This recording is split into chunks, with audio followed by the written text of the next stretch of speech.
पिछली कक्षा में हम लोग देख रहे थे कैसे हम लोग शून्य की संख्या निकालेंगे। शून्यों की संख्या निकालने के लिए हम लोग कैसे कैसे नियम को हम लोग कंप्लीट किए और कंप्लीट करके बेहतरीन किए। और आपको समझ में भी आया होगा बहुत ही आसान तरीका से। गणित इतना आसान तरीका से कैसे कंप्लीट किया जा सकता है आप देख चुके हैं, 6 वीडियो आप देख चुके हैं। तो चलिए, इस 7वां क्लास है आपके नंबर सिस्टम का, तो चलिए इसको आगे बढ़ाते हैं।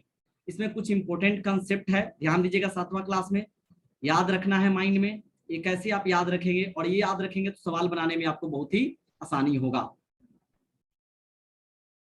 देखिए, अगर यदि लगातार बोला जाए आपसे, यदि लगातार विषम संख्याओं को, यदि लगातार विषम संख्याओं को गुणा किया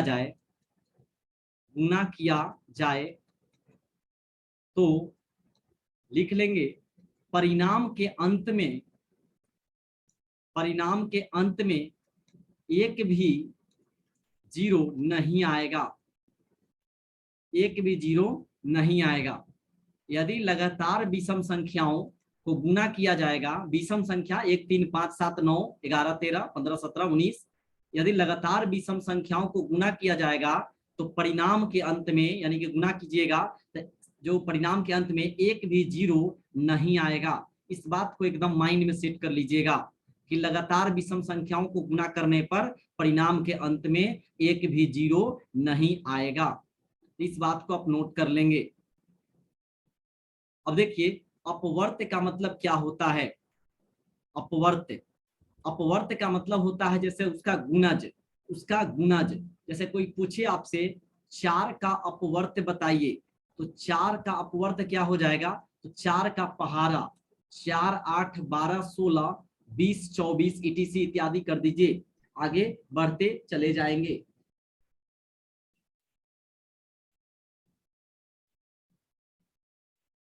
अब अगर आपसे कोई पूछे 8 का अपवर्त बताइए, 8 का अपवर्त कोई पूछे तो करना क्या है, 8 का पहाड़ा हो जाएगा 8 16 24 32, इसको नोट कर लीजिएगा। अब हम देखते हैं, हम लोग समांतर श्रेणी के थोड़े कंसेप्ट को यहाँ पे हम लोग को करना होगा, क्योंकि समांतर श्रेणी के जो एरिथमेटिक प्रोग्रेशन के कंसेप्ट को कर लेंगे तो सवाल बनाने में बहुत ही आसानी होगा। समांतर श्रेणी टॉपिक है इसी चैप्टर में, समांतर श्रेणी, जिसको हम बोलते हैं एरिथमेटिक प्रोग्रेशन। समांतर श्रेणी या इसको हम श्रेणी भी कहेंगे तो कोई दिक्कत नहीं है, सीरीज बोलते हैं, श्रेणी, अरिथमेटिक सीरीज।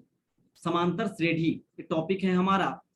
इसमें हम लोग समझेंगे जो प्रथम पद होता है उसको ए कहते हैं, यानी प्रथम पद उसको हम ए कहेंगे, और जो हमारा कॉमन डिफरेंस होता है, समान अंतर होगा, समान अंतर यानी कॉमन डिफरेंस इसको बोलते हैं, कॉमन डिफरेंस। तो कैसे निकालेंगे तो गौर से समझिएगा। अगली संख्या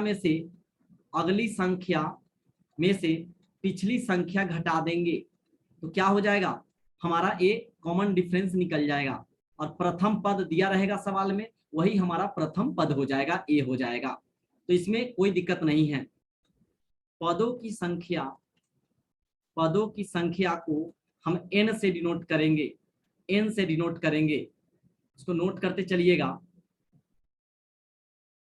nवां पद जो होगा इसका an बराबर a plus n minus 1 into D होता है।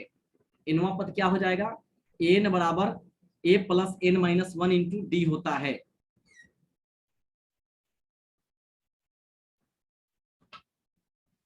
n बराबर a plus n minus 1 into D होता है।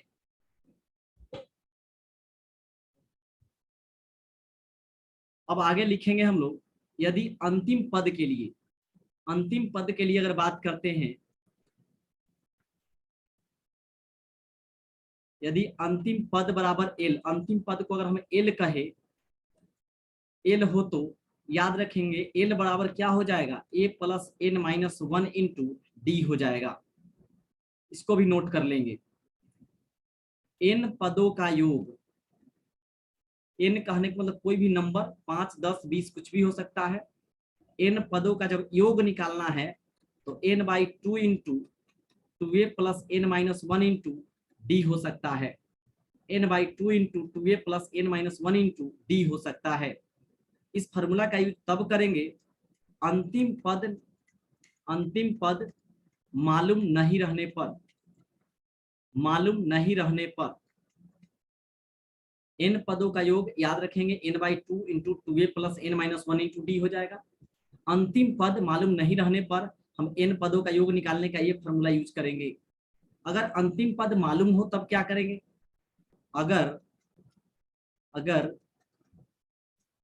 अंतिम पद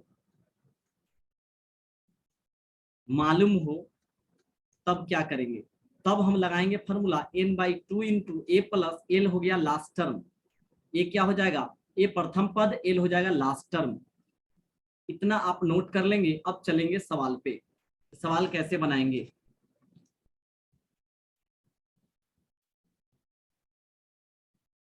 नोट कर लिए। अब देखते हैं सवाल हमसे पूछा 8, 15, 22 डॉट डॉट डॉट का 27वां पद ज्ञात करें, का 27वां पद ज्ञात करें। अब देखिए 8 प्रथम पद है, 8 प्रथम पद है और डी कॉमन डिफरेंस निकालेंगे,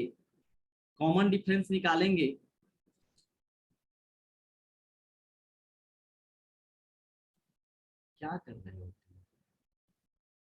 थोड़ा सा सपोर्ट करो ना। कॉमन डिफरेंस की बात करेंगे। अब देखिए कॉमन नामे में लगा है कॉमन डिफरेंस, तो अगली संख्या में से पिछली संख्या को घटा दीजिए। 15 में से 8 गया 7, कैसे निकाले, 15 माइनस 8 कर देंगे तो 7 आ गया। अरिथमेटिक प्रोग्रेशन तभी होगा जब उसका डिफरेंस यानी कॉमन डिफरेंस सभी जगह बराबर होने लगेगा। 22 में से 15 घटाइए तो भी 7 आएगा, 15 में से 8 गया तो 7 आया, हर जगह 7 ही रहता है। कॉमन डिफरेंस 7 आ गया, ए का वैल्यू डी आ गया। और आपको निकालना क्या है, 27वां पद, एन का वैल्यू कितना है, 27 दिया हुआ है, 27 दिया हुआ है। तो आप जानते हैं ए एन बराबर A plus n-1 into D होता है। तो ए 27, इसी का वैल्यू तो निकालना है। ए का वैल्यू 8 हो जाएगा और 27 माइनस 1 एक गुने डी का जगह पर हो जाएगा आपको 7। तो 8 प्लस यहाँ हो जाएगा 26 गुने 7 हो जाएगा, 26 सत्ते हो जाएगा 20 सत्ते 140 और 42 182 प्लस 8 कितना आ गया 190। आपका इस प्रश्न का आंसर आ गया। इस प्रश्न का आंसर कितना आ गया, 190 आ गया। यहां से ए का वैल्यू निकाल लिए थे, ए का वैल्यू 8 हुआ। डी का वैल्यू कैसे निकाले, 15 में से 8 गया तो 7 हो जाएगा। अगली संख्या में से पिछली संख्या घटा देंगे तो डी का वैल्यू आ जाएगा। और निकालना था आपका 27वां पद, एन का वैल्यू 27 हो गया।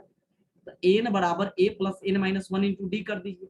तो यहाँ ए 27 का वैल्यू कैसे हो जाएगा, 8 प्लस 27 माइनस 1 गुने 7 करिए और यहाँ से सवाल का आंसर आ गया आपका, ये निकल गया 190 इस प्रश्न का आंसर हो जाएगा। अगला सवाल देखिएगा,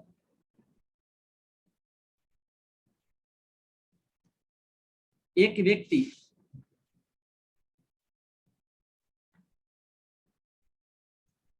व्यक्ति पहले दिन 18 रुपए, दूसरे दिन 30 रुपए, तीसरे दिन 42 रुपए, तीसरे दिन 42 रुपए जमा करता है। एक व्यक्ति पहले दिन 18 रुपया, दूसरे दिन 30 रुपया, तीसरे दिन 42 रुपया जमा करता है। इसी प्रकार एक महीने तक, एक महीने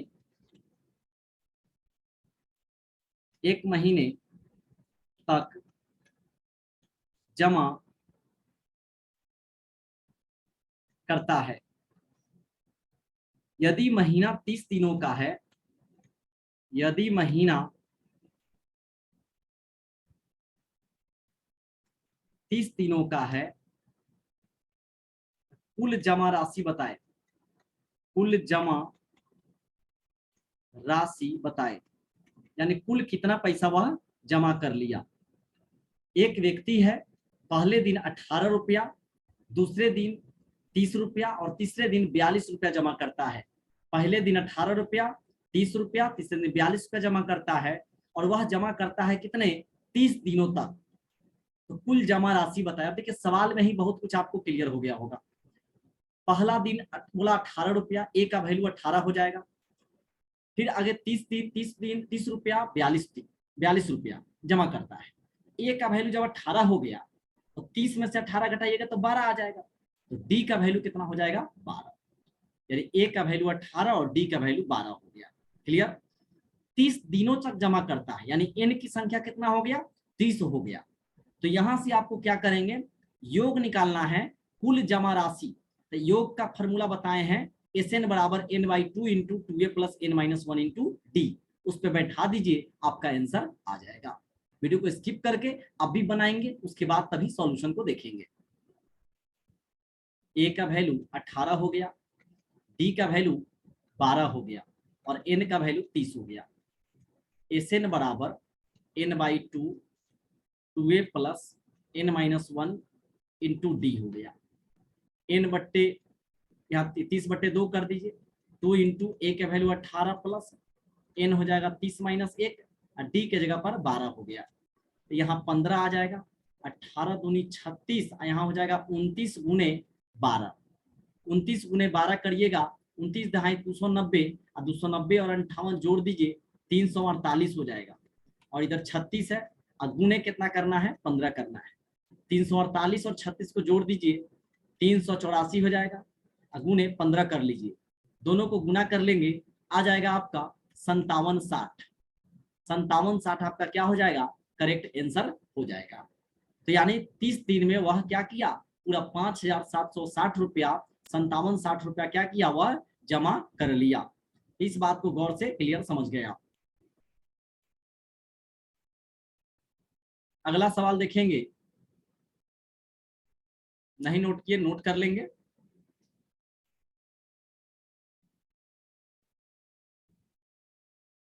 अगला सवाल कहता है 100 एवं 200 के बीच कितनी संख्याएं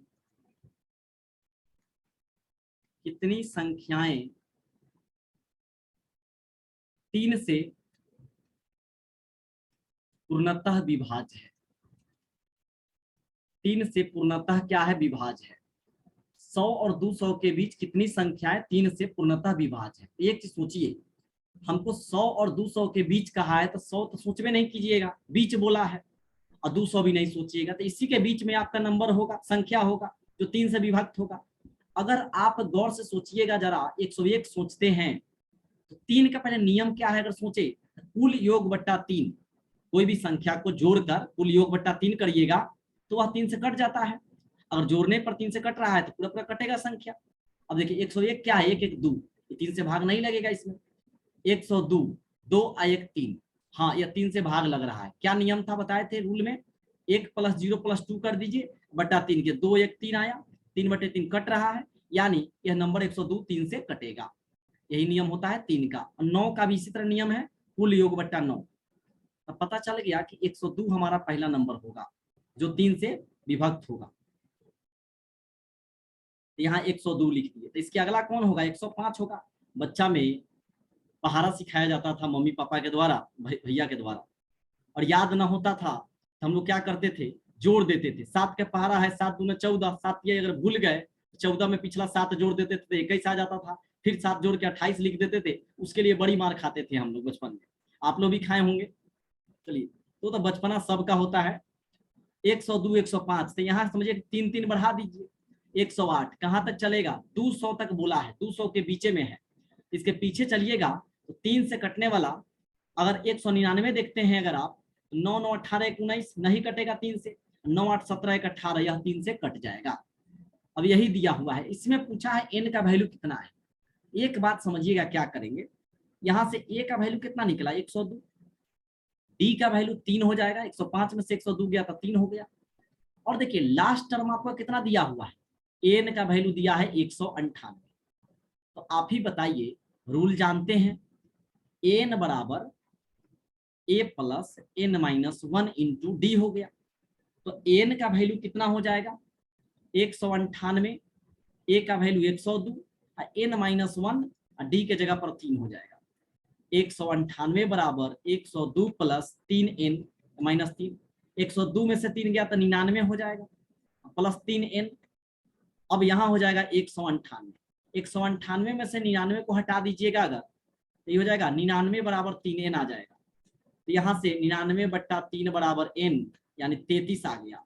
यानी क्लियरली आपको पता चल गया 100 और 200 के बीच में 3 से भाग लगने वाला कै गो संख्या है, 33 गो संख्या है। इस तरीके बड़ा प्रोसेस हो गया। परीक्षा में कहिएगा आपके 3 सेकंड 4 सेकंड हमको बनाना है, एसएससी में पूछता है क्वेश्चन रेलवे में, तो आप क्या कीजिएगा, गौर से देखिएगा। इसको इरेज कर देते हैं।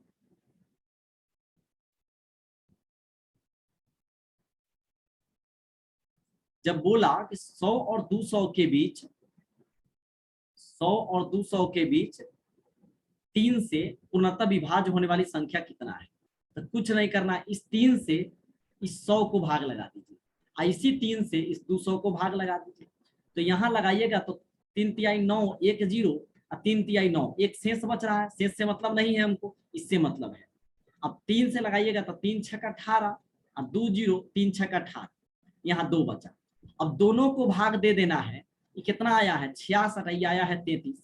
अब यही 66 माइनस 33 कर दीजिएगा तो ये करेक्ट आंसर आपका आ जाएगा। इससे मत सोचिएगा कि 33 आ गया तो यही आंसर हमारा, तो टकराइए गया आंसर ऑप्शन में, तो फिर अगला मैथ में गलती हो जाएगा।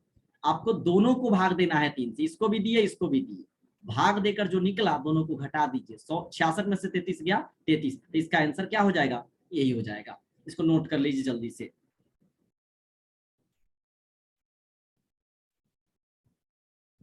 अब देखेंगे अपवर्त की संख्या बराबर, वर्त की संख्या बराबर, याद रखेंगे बड़ा वैल्यू का भागफल माइनस छोटा वैल्यू का भागफल। इसको नोट कर लेंगे, अभी वही काम किए हम लोग, बड़ा वैल्यू का भागफल माइनस छोटा वैल्यू का भागफल, लिख लिए। और एक और इंपॉर्टेंट कंसेप्ट आप लिख लीजिएगा, इस नियम का प्रयोग करते समय, अभी जो नियम लगा रहे थे जैसे भाग दे रहे थे और भाग देकर आसानी से घटा दे रहे थे, तो थोड़ा सा इसमें भी दुविधा है। इस नियम का प्रयोग करते समय जब बड़ा वैल्यू पूर्णतः कट जाए, जब बड़ा वैल्यू पूर्णतः कट जाए, तो भागफल में से जो आया है भागफल कटने वाला, उसमें से एक घटाकर तब नियम का प्रयोग करिएगा। अब देखिए उसको कैसे बनाते हैं, उस तरह के सवाल को फिर से सुन लीजिए, इस लिख लीजिएगा। इस नियम का प्रयोग करते समय जब बड़ा वैल्यू पूर्णतः कट जाए, तो जो बड़ा वैल्यू का जो भागफल होगा, बड़ा वैल्यू का जो भागफल होगा उसमें एक कम करके तब इस नियम का प्रयोग कीजिएगा। छोटा वैल्यू में पूर्णतः कटने पर कोई परिवर्तन नहीं करना है आपको। छोटा वैल्यू में अगर पूर्णतः कट जाए पूरा पूरा तो कोई परिवर्तन नहीं करना है, लेकिन बड़ा वैल्यू में अगर कट जाए पूरा पूरा तो भागफल में एक कम करके नियम का प्रयोग करना है। नोट कर लिए। अब देखिएगा एक सवाल है यहाँ, 100 एवं 200 के बीच, 200 के बीच कितनी संख्या है जो 8 से पूर्णतः विभाज्य है।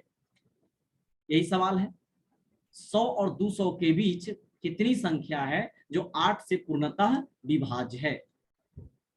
अब देखिएगा इसको कैसे बनाइएगा, 8 से 100 को भाग लगाइए और 8 से 200 को भाग लगाइए। अब देखिए 8 से 100 को लगाएंगे, 8 एकम 8, 2 0, 8 दूनी 16, 4 आ गया। तो यहाँ तो ठीक है, कोई दिक्कत नहीं है, इस 12 को आप आराम से लिख लीजिए। अब यहाँ भाग लगाइएगा तो 8 दूनी 16 और 4 0, 8 5 40, कट गया पूरा पूरा, ये 25 आ गया।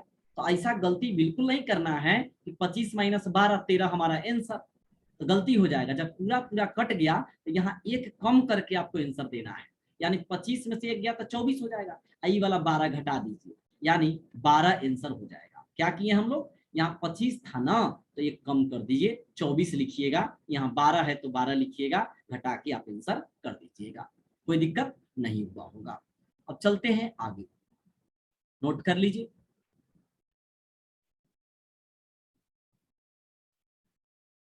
यदि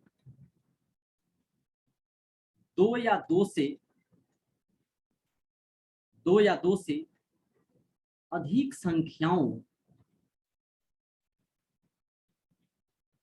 अधिक संख्याओं से पूर्णतः कटने वाली संख्या निकालनी हो तो, यदि दो या दो से अधिक संख्याओं से पूर्णतः कटने वाली संख्या निकालनी हो तो ध्यान दीजिएगा, इसके लिए हम लोग कौन सा यूज करेंगे रूल, तो जो दिया गया संख्या होगा, लिख लीजिएगा, दिया गया संख्या का एलसीएम करेंगे, दिया गया संख्या का एलसीएम करेंगे, एलसीएम करेंगे, लिख लीजिए, दिया गया संख्या का हम लोग क्या करेंगे, एलसीएम करेंगे, और बड़ा वैल्यू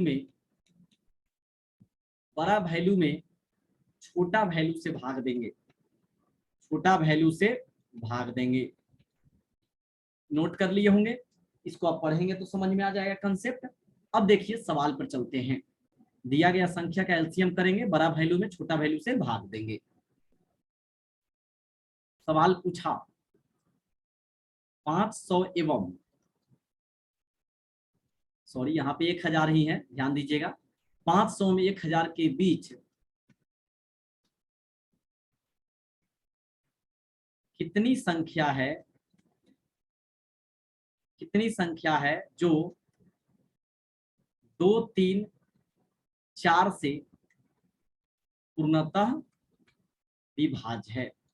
ऐसा सवाल भी परीक्षा में पूछा जाता है, 500 और 1000 के बीच में कितनी संख्या है जो 2, 3 एवं 4 से पूर्णतः विभाज्य है। नोट कर लिए। अब देखिएगा इसको कैसे बनाइएगा।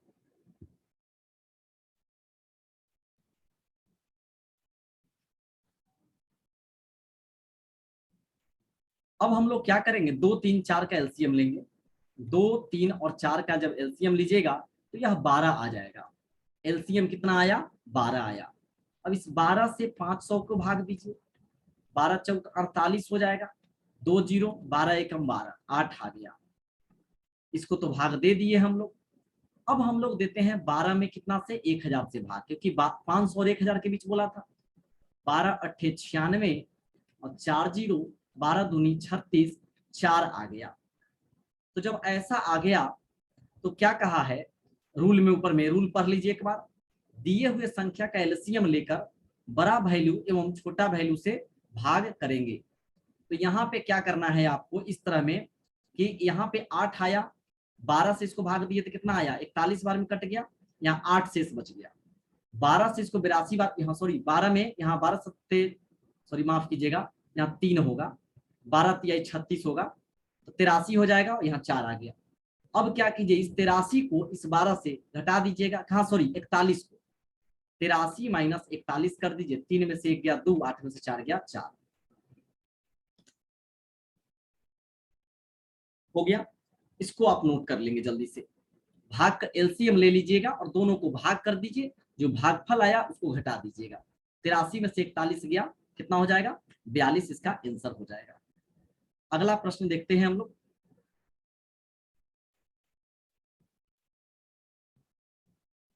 200 एवं 600 के बीच कितनी संख्या है जो 4, 5, 6 से पूर्णतः विभाज्य है या विभक्त है, कुछ भी बोल दे समझ लेंगे, विभक्त और विभाज्य दोनों एक ही चीज है। अब देखिए 4, 5, 6 दिया हुआ है, तो वीडियो को स्किप करके रोक देंगे, स्टॉप कर देंगे वीडियो को, पॉज करके आप देख लीजिएगा, इसको बना लीजिएगा खुद से, उसके बाद फिर वीडियो को देखिएगा सॉल्यूशन। 4, 5, 6 का एलसीएम लीजिएगा, 4 6 कैल्शियम 12 12 25 60 आ गया। 60 में 200 से भाग लगाइए, 60 या 180 आ गया, यहाँ 20 बचा। और 60 में जब 600 को लगाइएगा तो यह 10 बार में पूरा पूरा कट जाएगा। तो रूल क्या बताया गया था, जब यहाँ 10 रहे तो ये कम कर दीजिए, 9 लिखिए। और यहाँ 3 है तो क्या लिखेंगे, 3 लिखेंगे। 9 में से 3 गया तो 6, क्या हो जाएगा आंसर। जब वैल्यू पूर्णतः कट जाए तो भागफल में एक कम करके लिखना है। तो भागफल में एक कम करके हम लिख दिए। तो आज वाले क्लास में इतना ही। और इकाई अंक ज्ञात करना आप सीखेंगे। इकाई अंक कैसे ज्ञात करना है तो नेक्स्ट क्लास में आप सीखेंगे। उसके बाद का जो टॉपिक होगा हमारा, इकाई अंक के बाद भाग विधि पर आधारित प्रश्न होगा, शेष निकालने पर आधारित प्रश्न होगा, पावर वाली संख्या का भाग देकर शेष निकालना होगा, भाजक निकालना सीखेंगे, भाग देने की दूसरी विधि सीखेंगे। बस यहीं पे एक क्लास खत्म हो जाएगा। तो 1 से 2 वीडियो और इस चैप्टर में आपको मिलेगा। 7 से 8 क्लास का ये टारगेट था। 8 क्लास में खत्म हो जाना चाहिए था, लेकिन हमको लगता है कि 9 तक जाना चाहिए, क्योंकि बहुत ही मतलब एक छोटा क्लास बीच में भी आया था, 12 मिनट का जो क्लास आया था, उसमें अगर हम 35 से करा देते तो भी क्लियर हो जाता। तो निश्चित ही ये सभी प्रश्न, देखिए ये सभी कंसेप्ट है जो एक सिर्फ रेलवे में नहीं, एसएससी के हर पोस्ट, सीजीएल हो, एमटीएस हो, एलडीसी हो, चाहे रेलवे ग्रुप डी हो, बिहार एसएस सीजीएल हो, इंडिया के अंदर जो भी कॉम्पिटिटिव का एग्जाम होता है वहां पे ऐसा प्रश्न पूछा जाता है। आपको विश्वास नहीं, आप जाकर प्रैक्टिस सेट को देखिएगा। मिलते हैं नेक्स्ट क्लास में। जय हिंद, जय भारत।